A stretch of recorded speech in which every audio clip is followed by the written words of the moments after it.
দুই বঙ্গেই হালকা থেকে মাঝারি কুয়াশার সম্ভাবনা থাকছে।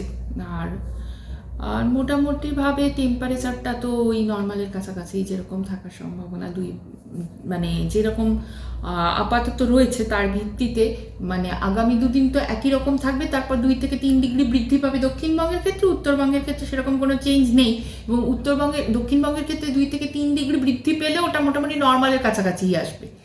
তো মোটামুটি সেটাই থাকবে। তো তার মানে খুব একটা বেশি গরম পড়ারও সম্ভাবনা নেই। এইরকম মানে একটা নর্মাল যেরকম আর কি 23শে জানুয়ারির যে নর্মাল প্রত্যেক বছরের যেরকম একটা ওয়েদার থাকা মানে অ্যাভারেজে সেই রকমই একটা টেম্পারেচার থাকবার সম্ভাবনা। কুয়াশার সম্ভাবনা খুব বেশি থাকবে না, খুব আপাতত যা কুয়াশার সম্ভাবনা এখন তো হালকা থেকে মাঝারি পূর্বাভাসই রয়েছে। পরবর্তীতে বলে দেওয়া হবে আবার, কারণ এখনো তো ওটা তো অনেকটা দেরি আছে, এর মধ্যে অনেকবার পূর্বাভাস দেওয়া হবে। আর শুষ্ক আবহাওয়া, বৃষ্টির সম্ভাবনা। Thank you.